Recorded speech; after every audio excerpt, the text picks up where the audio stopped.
Is there anybody there? This podcast is part of the Curved Brim Media Network. Here are some of the other members of Curved Brim Media.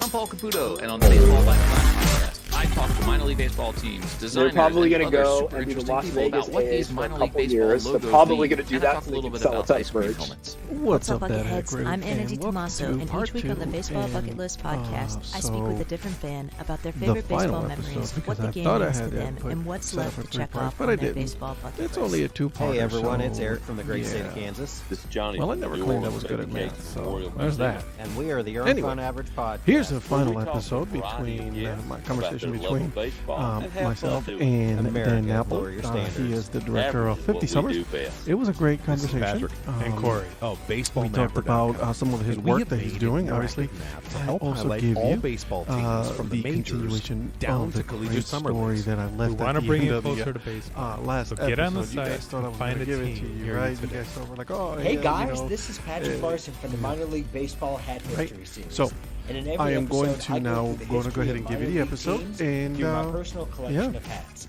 You can find me Enjoy. on Twitter at A narrator I've PatLarson1. worked with on a I number hope of you my guys films, enjoy. God bless him, who's also a huge baseball Learn more fan, about a guy named Matty Marshall out in San Diego. And Matt's on his, getting ready to go on his honeymoon to Italy. And we get an email that's like, so we're prepped to have Matt cut this. Mhm. And we get an email from Rob's management that's like, yeah, Mr. Rickles, Rob would like to do it. Maybe sometime What? this week. And that's it. And so I remember, so God bless, it was like a day off for them. Matt found a studio in Italy, sends it to me, like I'm booking him in because I can't miss, like this is his last open date. And then he's incommunicado for 2 weeks. Yeah. And I haven't got like the details from Rob's people yet. So I basically pull an all-nighter with the time difference. I record, I produce in, I like Skype in to Italy Yeah. for Matt's VO session, stay up, get the email from Wriggle's manager to figure out, okay, what studio we're going to go bring him into, and then stay up and produce that. And he was super awesome. He came in, I think I still have the picture on my phone somewhere. I'll send it to you after this so you can drop it in. They did like these special, the year the Royals won the World Series. Yeah. They did these like special like KC Royals vans for like those guys. And so Rob wore those into the studio. That's so cool, man. Yeah, and took a picture of it and was like, again, super cool and super gracious, was asking, me questions about how we went about doing it. Was like, dude, congrats to you guys. Like, he's like, I know it's really hard to make a film, which was awesome. Like, he could have just been like, dude, I'm here for my gig. Like, I'm in, I'm out. Yeah. But you can kind of tell that, that Midwest guy and he's just a real down to earth dude. So he was super cool to work with.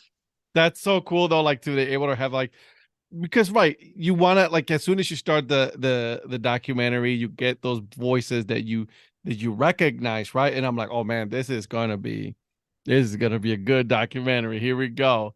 And that was cool. Then of course George Brett, I'm like, what is going on in this place, man? I'm like, these are some like heavy hitters when it comes to the world of baseball. The George Brett was a big one. I think our producer Bill Hipsher said that's the one that broke his heart the most. He couldn't be at. He was gonna fly in to this. We shot that in Phoenix at spring training. Yep. So I guess I take that back. That was same concept, but one other. So there were 3 little mini sets. Yeah. Because we got him, Jersh, Alex Gordon, and then Bob Quinn, who is a general manager and is a gentleman. Like, so it's Bob Quinn's voice that opens the film and probably has the coolest like voice of God quote of the, like, it starts, fathers take their sons to the ballpark. That's all Bob Quinn. It gave me instant chills, dude. Who is like just the sweetest person.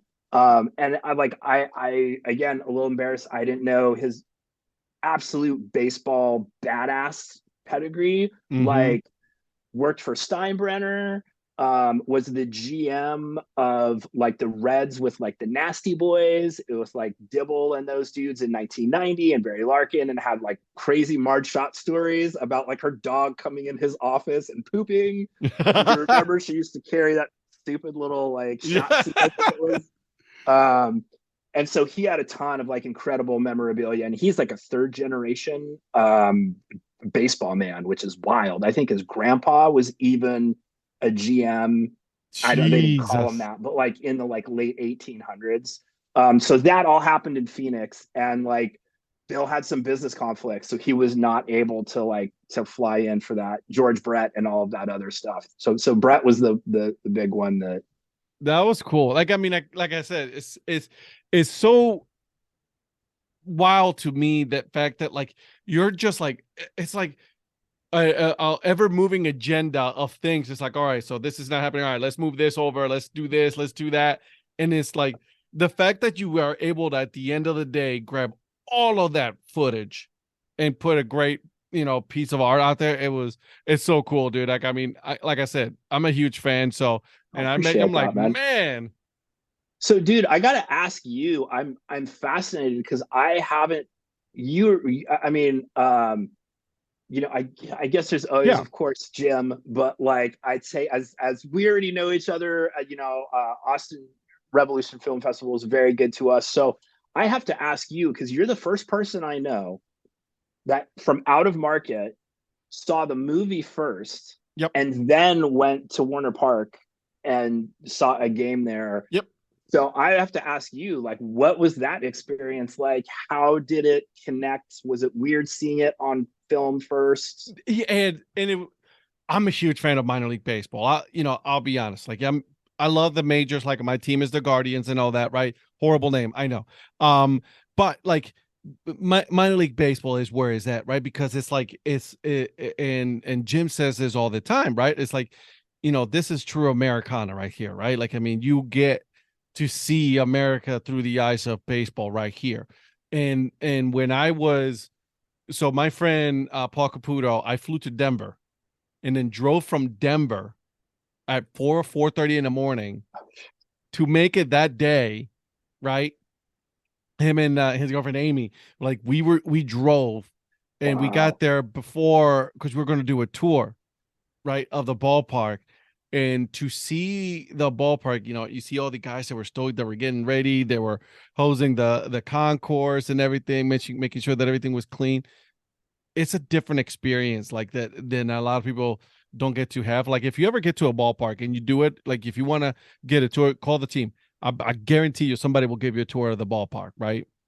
Yeah. But to see it in person and then make that connection was so cool, right? Like, I mean, it was like that moment, and was like, man, I'm seeing it through different lenses now, right? And it was a cool experience to see. A cool experience to see like all the people there at the game, the fans, the players, the concessions, the store. And I'm like, we were there before even everybody was there, and I already wanted to buy a bunch of stuff. Dude, I love Jim's quote. Like, that it's really resonating with me. It really resonated with me before. I mean, I was having this discussion with somebody. Like, do you know, in a weird way, like, that concept, in a way, that minor league baseball is America, because not a raw populace, but a city, more cities experience minor league baseball than major league baseball. Mm-hmm. Just that you think about that. There's 168 or whatever it's been cut to now. Yeah. And that sort of fascinates me too. So it's a weird thing of like, if you throw a dart, you close your eyes and you throw a dart into the US map, right? And you don't hit a major city, it's more likely that like that person is going to have a minor league baseball experience in common with you than, there's only 32 pro teams, man. That's it. There's a lot more cities. Right. Prime example. I'm in Raleigh here in North Carolina. Yeah. Right. I can literally, within a half an hour, I can have my choice of minor league baseball. Yeah. Right. You got the Mudcats, you got the Durham Bulls, right? Like, I mean, there's a lot of teams within here. college, college wood bat, the Holly Springs Elementary, which Yeah. is like 10 minutes away from me right now. So it's like major cities with a minor league ball team, and like you said, only 32 major league teams.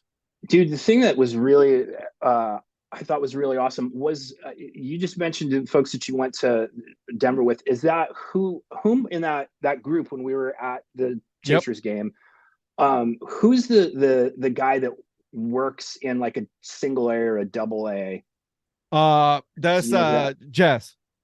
So it was awesome standing with him and his wife because he's like as the Chasers game day are doing stuff, promotions, and there's stuff on the board, and that's Yep. He's like, well, we do that. Well, we don't do that. Well, I wonder why they do this. Well, this and that. And what's neat that struck me about that, this kind of ties into your point from earlier, is you go to a major league game, and yeah, there's some variances, but at the end of the day, like structurally, like a Rockies game, a Guardians game, Yep. like they're meant to be fully regulated. Mm-hmm. What's cool is you go to a minor league game and there's a lot of difference.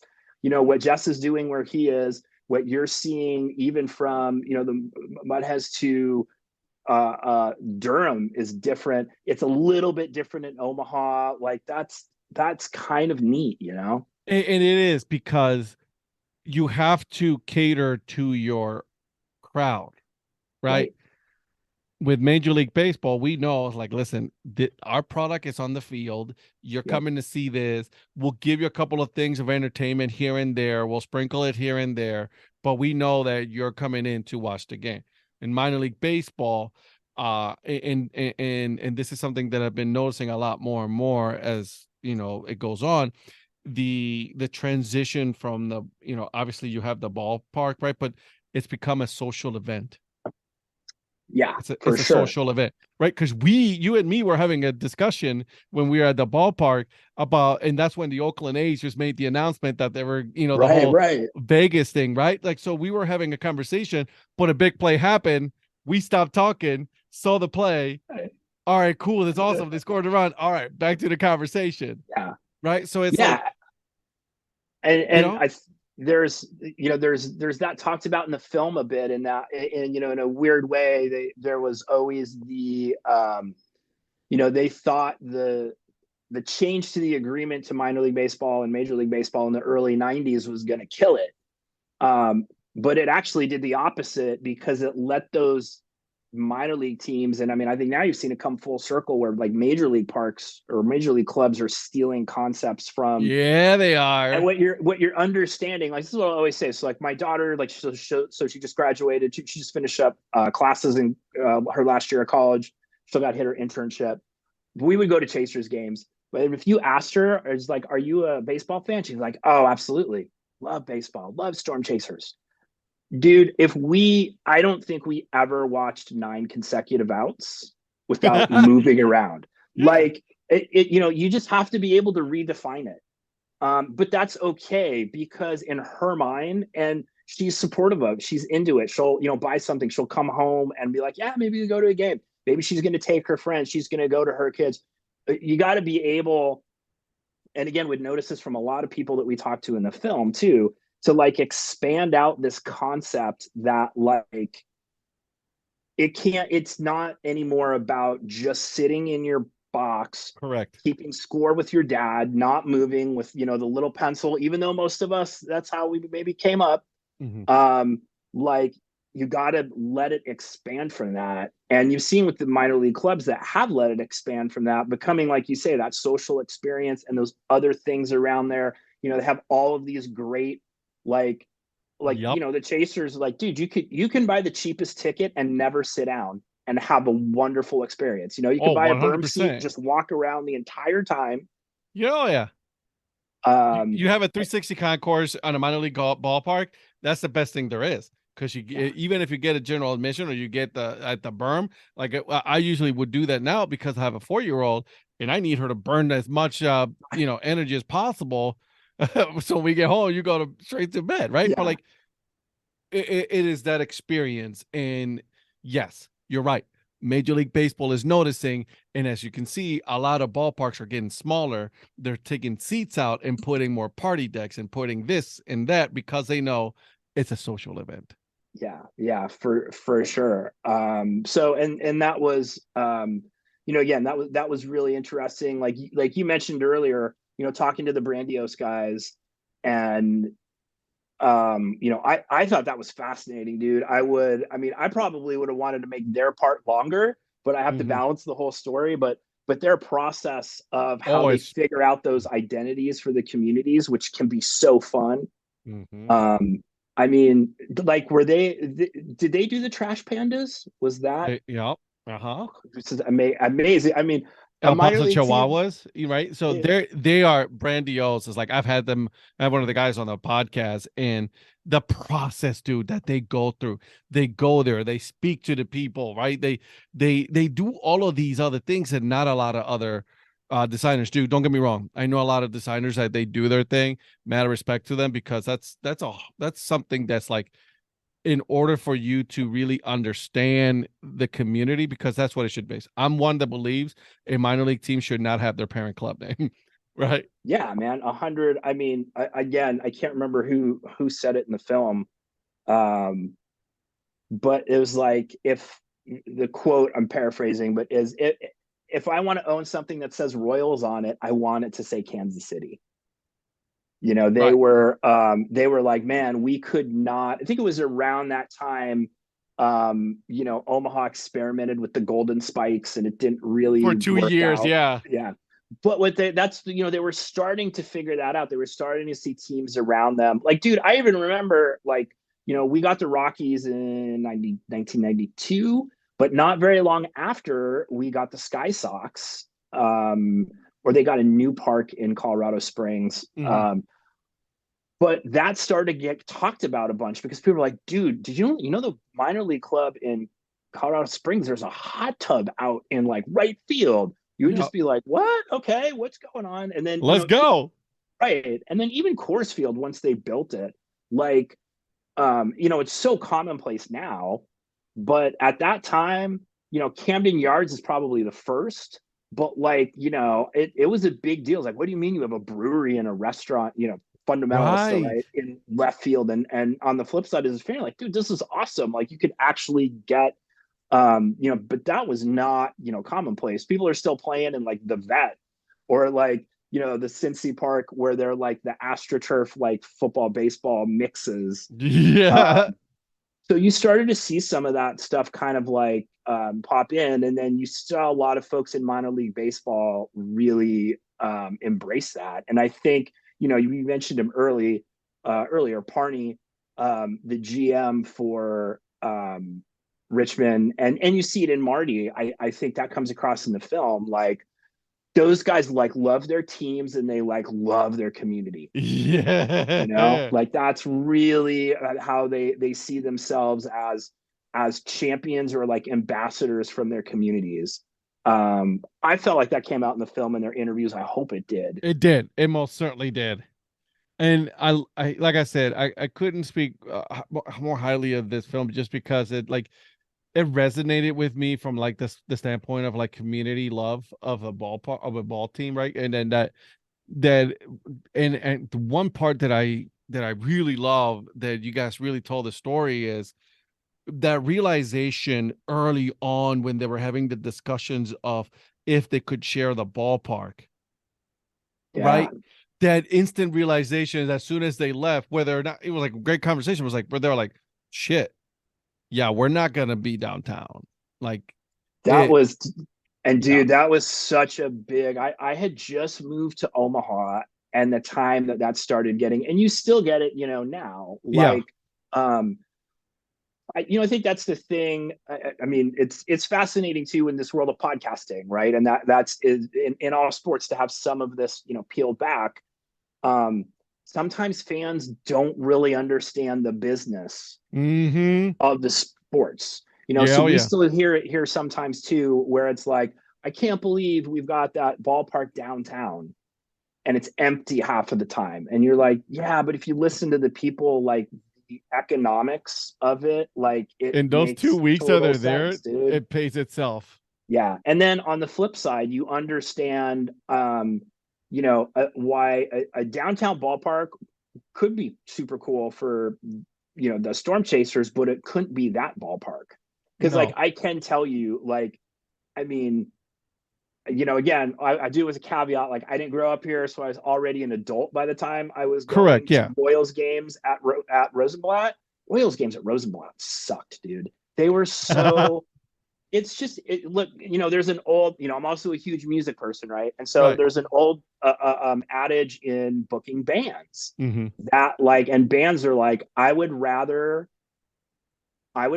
play to a full room of 500 people than 500 people in a 1,500 seater, even if it's a nicer venue and we can charge more money. At least Yep. I'm coming from, like, punk rock and alternative rock, because of the energy of the crowd. The bigger it gets, so it would be so frustrating. It's a giant stadium. Now, it was was massive. amazing for college baseball. For the College World Series, it was Yeah, because magnificent. it packed. Yeah, Yeah, exactly. but the energy's off the roof, dude. There's games you can't even get into if you want to get tickets. Occasionally, those Mm-hmm. things get sold out. The flip side, you would go to Royals games, and just no matter how hard, Marty and his team worked, or even if they drew good crowds, 5,000 people in a 17,000 seater, Oh, that just doesn't feel good. not only that, and then when they were talking about it, that they would put tarp over a big, huge section of that ballpark, right?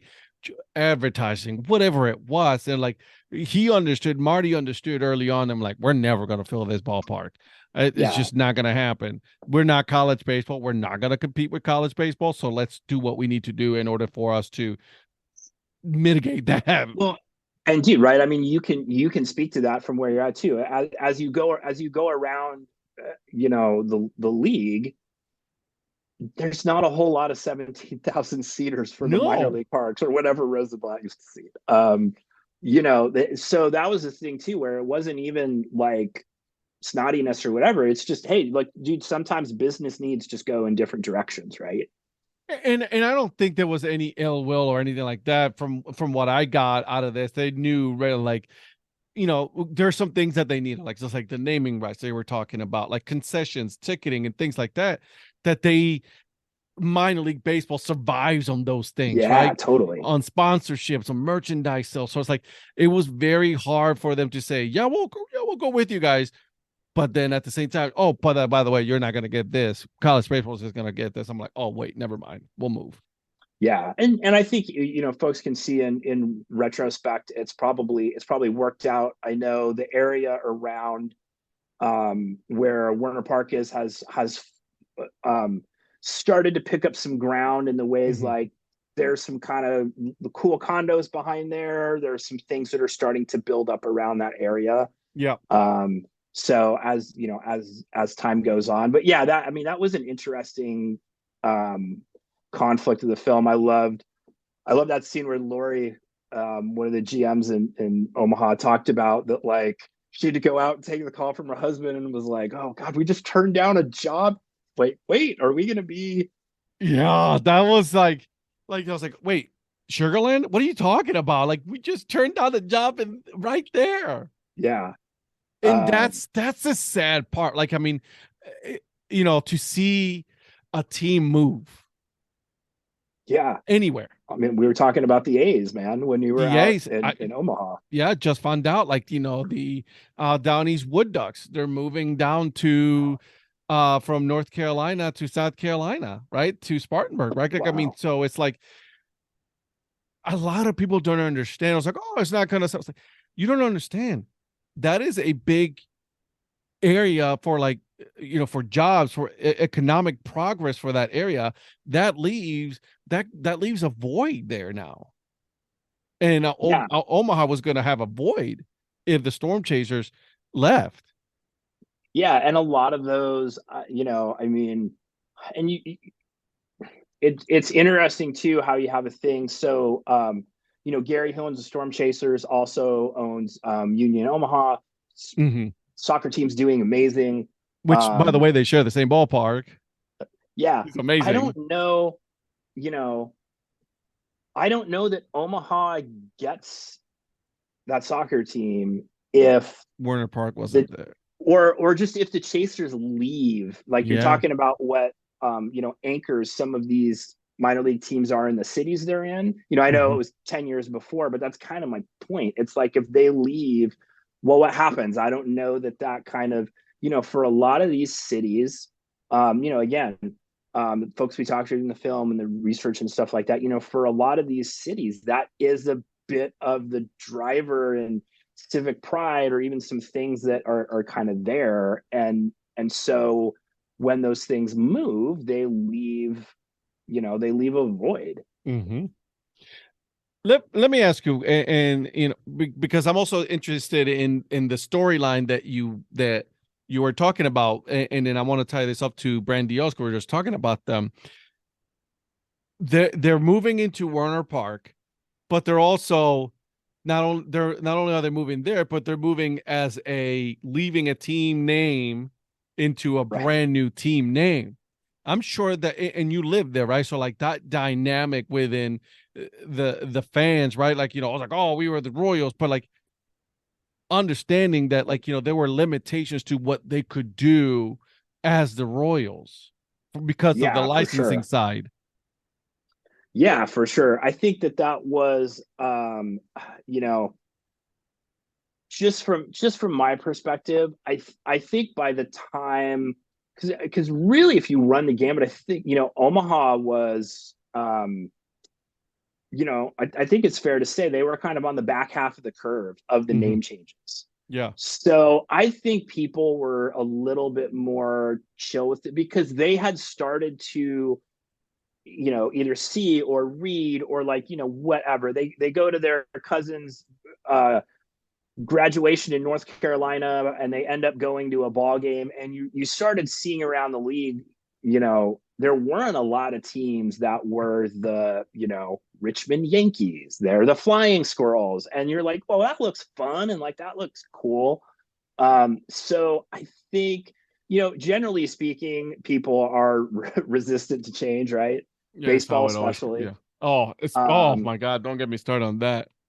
Right. But I think it went, I kind of like that concept too, of basically like, dude, like, let's just be new. Right. Let's rip the Band-Aid. Let's go. We're about to move into a new place. Let's start fresh, and then go in with good momentum into the ballpark. And it works. I mean, dude, in retrospect, now that you bring it up, I mean, I probably should have explored it a little bit deeper to see, was there really ever a strong movement? Like, how much was there to be like, no? I mean, I know, we talked to Mark Nasser in the film about it, but was like, no, we should move into the new place and hang on. Dude, just like we were talking about with the A's. Right. They're probably going to go and be the Las Vegas A's for a couple years. They're probably going to do that so they can sell a ton of merch. Of course. Right. They got to pay for that. Yeah, exactly. Oh, absolutely.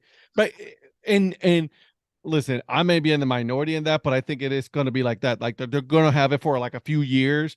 Right. It was like, well, okay, we just moved. Let's take care of the move. And all right. So now that we're here, we're settled. Let's transition into something Vegas, whatever. Right. Ace, and open our new stadium with a new identity. Yeah. The Vegas Blackjacks or whatever. Yeah. That makes a lot of sense to me. And I think, not that I'm any kind of, sports economic expert, but I feel like Omaha did it the right way with that. And I think that the results have been, have been solid with that. I think that was a good, good way for them to do it. Stadium and logo and kind of in this one swoop. And like I said, they also went ahead and they hired one of the top brands, out there. Like, they are known for making these things, right? And Grandiose. And man, that's a beautiful logo. That's a beautiful logo. Let's be honest. It's just, that's how it goes. And before we go into now my last part of the episode here, is there anything else that I haven't asked, man? This is your moment too, my friend. I mean, we've had a really good conversation about baseball overall in the It's documentary. been super fun, man. So anything Um, else? Yeah, I mean, currently I've got 3 docs in the queue. Nice. Working on that action sports documentary that I was mentioning. Yep. And if you're not and for those who are not familiar with those worlds, I mean, this is really this group of guys that we're documenting are really the kind of like what Dogtown and Bones Brigade was to those skateboarding worlds. They really are to this world of pro paintball. Um, Interesting. they've kind of, I mean, dude, it's bananas, and I've been covering them one way or another since they were started at 14. Like they're 40 now.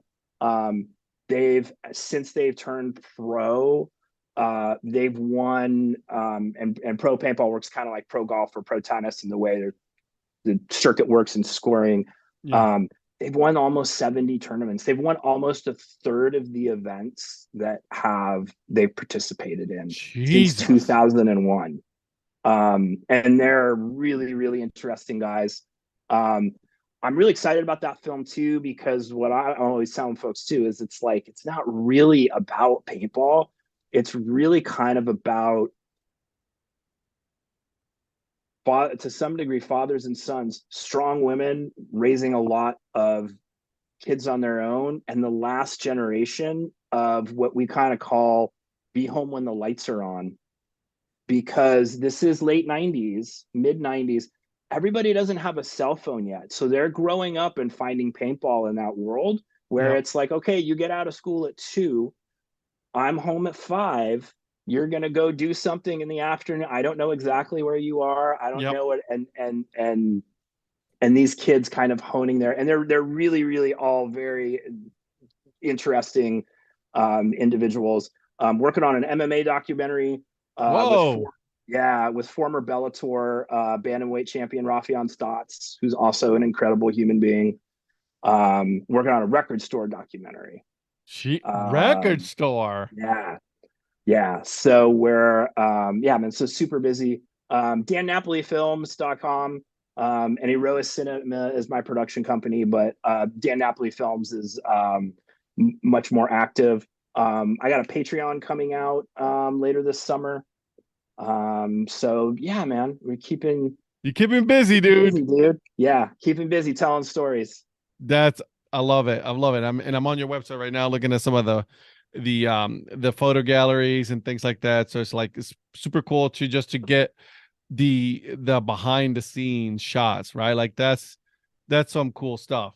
And you're living a dream, dude. You're doing your thing. Yeah, man. Yeah, it's a good existence, man. No complaints here. What's this last part of your show, man? All right, so here we go. So here's what I call it my famous, not so famous questions, right? So what I do is I'm gonna ask you a series of random questions, okay? I'm gonna start. I always start this way, okay? I always explain it this way. If you go to a ballpark, okay, when you go to Warner Park, right? What is your food and your drink of choice? What is it that you go in the first thing that you get there? So this will have to be pre some major health and dietary changes. Okay. But so it would be the Oma dog, the Omaha dog. Love it. Hot dogs it Which is. I was love like, it. Yeah, but covered in like pulled pork and then Oh, that's cheese on top of amazing. it. And then and a Pepsi. That would be my go-to ballpark. You're a man after my own heart. You just said Pepsi. We're good now. We're good. I love it. All right. Let's see here. Okay. Do you think that cereal is a soup? Say that again? Do you think that cereal is a soup? I've never even pondered that. Oh, Wow. See? I know, right? I'm gonna say no. I'm gonna say no. Okay. Because you don't cook it. I appreciate that. I like that answer. I don't think it's a soup either, but some people do. Some people think I mean, now that you pointed out, I'm like, I gotta think about this. I'm about to get a text message from you like in a couple of days. You know what, Ed? Can we change that answer? You're right. Okay. All right. What sport would be the funniest to add mandatory amount of alcohol to? Like they got to drink alcohol in that sport. I mean, I guess it's pretty basic, but hockey, because it's just like drunk Oh my people falling God. down and skating, dude. Like that's pretty. Not only that, but then the fight, they're already fighting with Oh, each other. So imagine a right. drunk hockey Just player. haymakers, Right. and Somebody's just like, missing and then falling over on their somebody's skates. about to get a hockey stick in their face, dude. Yeah. Okay. Let's see here. So the zombie apocalypse is here. What is your weapon of choice? Oh man. I mean, you got to go with the shotgun because you don't want them to get close to you, right? No, you definitely don't want to get close to these suckers. So I like that. Okay, you're at a party, right? You're hanging out, you're at a party, cool, we're chilling, having some fun, some drinks. They ask you to play one song, right? What's the song that you're going to choose for to play? Ooh. Am I trying to like please? Am I trying to play something I like, but also please the crowd? Sure. Let's go with that. Okay. Probably some. I don't know if I get.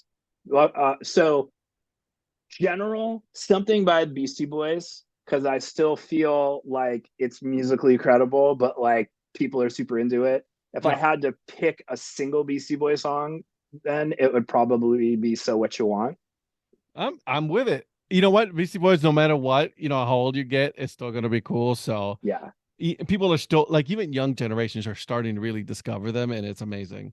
dude. I think my secondary answer would be if it's like if the people are way younger than us, Mm-hmm. Blink 182. Oh, I hell yeah. cannot believe my daughter, and I cannot believe, like, I mean, and God bless. I mean, I've not that I know them personally, but I mean, I did radio interviews with them when I was in college. Like, they've been around for so long, and it fascinates me that they're resonating with, they just headlined Coachella, and like, I Dude, think I that's still probably what I listen would to go. Blink 182, man. All the time, man. Yeah. Yes. This is amazing. All right. Who was your favorite superhero growing up? Oh, Wolverine. Don't even have to think Oh, about that good twice, dude. answer. Snakeity snack. There's no doubt at all. Good. I love that. Okay. What smells better? Fresh cut grass or bread baking in the oven? Oh man. I mean, I I'll go with fresh cut grass, but Oh, boy, that's like it's a close toss-up, second. I man. know. But there's something to fresh cut grass. They just, Yeah, man. I man. mean, and we're on a baseball podcast. I should at least, Let's but it is when it's go. but when it's on a ball field, man, it is just It's even pretty better. pretty Yeah. amazing. So, all right. So let's see. If you were a fruit, what fruit would you be? I would be raspberry or blueberries because they're actually really, really good for people. They are. They're very. My daughter loves the hell out of some blueberries and raspberries, man. She'll tear them suckers up. Okay. Couple more and then I'll leave you alone. I promise. I know you're If you could be in any movie, right? But just like live in that movie, right? What movie would it be? oh man. So I'm gonna go with a very like uncool answer. Mhm. But it ties to something I said before. It would be Empire Records, this like really obscure like Yeah. 90s flop about kids working at a record store that had all kinds of has amazing actors and actresses in it. But Yeah. like I worked at a record store in college. I'm doing a record store documentary. Like, dude, if I could just, and it's a time in your life, it's all those folks. So if I'm living in that world, right? I was like, I'm in my 20s. I don't really have a whole lot of care in the world. It's Just like, chilling, talking music. yeah, Love it. make I sure I have love enough money for beer. I would do that. That's awesome. All right, last one. So you can hang out, have dinner with one player that's no longer with us, right? No longer around. Which player would you choose to bring back for one night to hang out, ask questions, have conversations, just chill? Don't even have to hesitate. Jackie Robinson. Oh, dude. Yeah. He was a close second to mine. Like, I mean, I have What's yours? Clemente. Oh, dude. I'm an idiot. Of course. Puerto Right. Rican. Yeah, dude, if it makes you like, I have like, I can go pull it from the closet. I have like the Clemente, like Roots of Fight, like hoodie. Those are so cool. But yeah, man, I mean, that would be because like, such a great player. Like, what an amazing guy. I mean, I'm sure he would roll his eyes. It would be the dumbest question, but I would be fascinated to be like, bro, how did you persevere through that experience, man? Dude, for real. And excel and like be amazing on the field. And like, I mean, yeah, that Even would just better be, human being, right? yeah. I mean, For sure. that would just be the dude. I would also pick, you know who I would also pick? Satchel Paige. Oh, dude. The stories that dude could tell. Yes. Right? Oh, that's a great answer. Satchel Paige was such an entertainer. I would love to just hang out with the dude. First question you'd have to ask him was like, okay, man, how old are you really? Like, really, what is your age? Documented anywhere. You know, there's always speculation that he was right. Like, they said that he played until like his 60s. Like, I mean, come on. Yeah, those last couple years with because he played like a couple years with Oakland actually in MLB. Like, yeah, dude, that would be. He played with Cleveland too. So I mean, yeah, that's right. The Mexican League. He won a World Series. Team that won. Okay, that's what I thought. That 54 or whatever that was. Oh my God, Jesus! Oh, that would be such a cool. That's person. A great answer. Woo, that's impressive. Yeah, the dude would be, like I'm saying, like he just one. Obviously, you got to ask what the age is, but like two, like dude, just tell me stories. That's all I want to know. Yeah, and he was a barnstormer, so the stories he's got from like, yeah, that would be killer. That'll be so legit. So. Dan, dude, this has been such a fun interview. Oh, like thanks for having me on, dude. This was so much fun. I loved it. It was like like I said, just getting to like the behind the scenes of a documentary or like what goes on, the stories.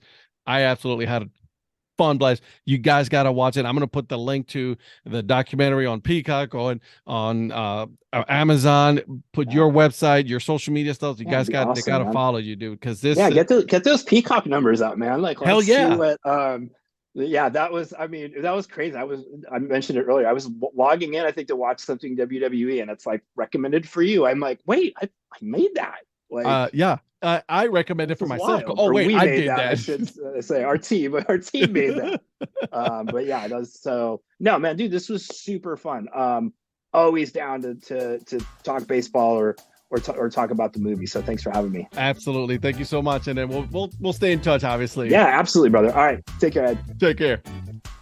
Hope you guys enjoyed that episode with Dan. Now, make sure you guys are following Dan on social media as well as check out his website. A lot of cool stuff of his past, current, and future works that he's doing.